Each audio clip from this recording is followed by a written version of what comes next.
What's good, producers? It's Curtis King of CurtisKingBeats.com here with another Producer Motivation 911.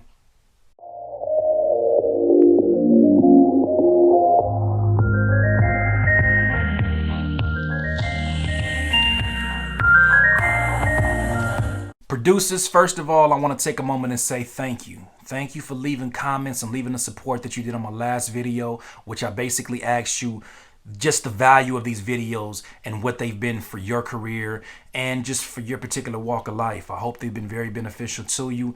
You're helping benefit to a project that I can't speak about right now, but it's going to be something that's going to be greatly beneficial to you. And I just want to say thank you for taking the time to do that. All 140 plus of you. That's just amazing that y'all did that. Thank you. Today's topic, producers, we're going to talk about budgeting on an irregular income. We're going to talk about budgeting on a commission income, whatever you want to call it, just basically an income that you cannot predict. I'll tell you this, when I worked at Quiznos for 4 years, I couldn't stand not one damn minute of it. I mean, even today, I get flashbacks and I wake up in cold sweats when I smell the wrong combination of sauces and prime ribs and all of that good stuff. But I'll tell you one thing I did miss about that job, and just any job in general. I knew when I was going to get paid, and I knew how much I was going to get paid. Producers, when you step into working for yourself and basically just becoming an entrepreneur or solopreneur, you're going to see that irregular income is just something that you're going to have to get used to. At first, for the person that's been working a job, it's going to be something very difficult to get used to. But I'm hoping that this video can help you and save you some time as you're probably researching, man, how do I make this happen? I'm going to tell you how I do it. I'm going to tell you some of the research that I've come across, and let's just get to it. So here's my system. First step, write out your monthly expenses, but please be realistic.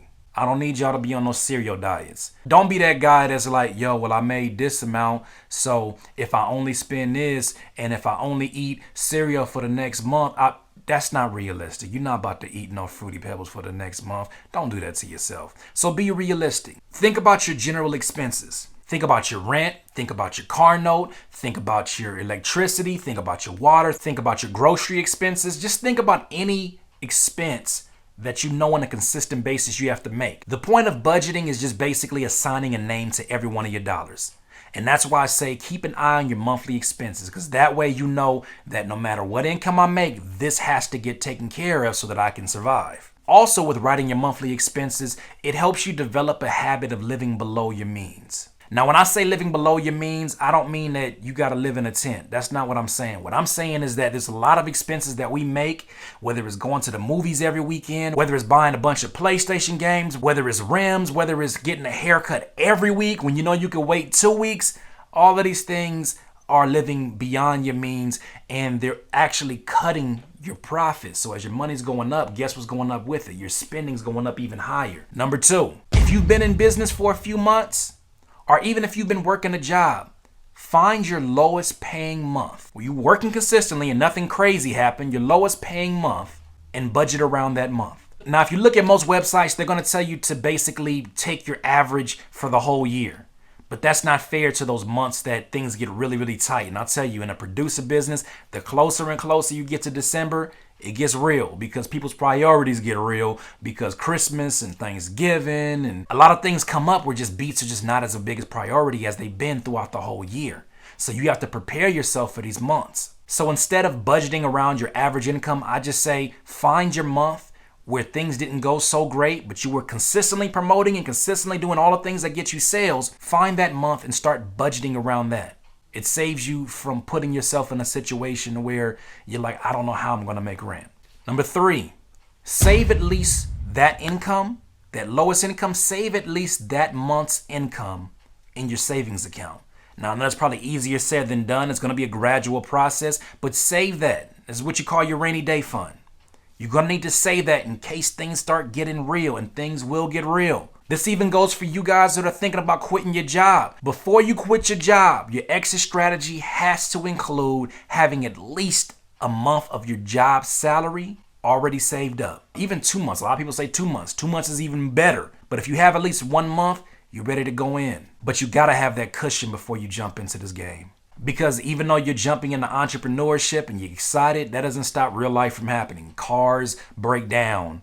You have health scares. These are real things that happen whether or not you work for somebody or not. So make sure you save that month worth of income. Number 4, you're probably asking, well, how do I save a month worth of income? I suggest, and this is my suggestion, open up 3 forms of a bank account. Now, one of those bank accounts can be a PayPal. I have 3 accounts right now. Every single one of those accounts, they play a different role. They help me to keep responsible about my money. They help to make sure that I'm actually saving my money and I'm not just giving them to all my bills and I'm not seeing any kind of growth within my business. Every one of my sales is linked to my PayPal first. My PayPal is what I use to basically keep my business up afloat and make sure that it's continuously building up and that every expense that's needed is taken care of there. Now, my checking and savings account are basically linked to my PayPal. I use both of those for 2 specific reasons as well. I use a percentage of my sales from my PayPal and I basically let my money go to work within my checking account and my savings account.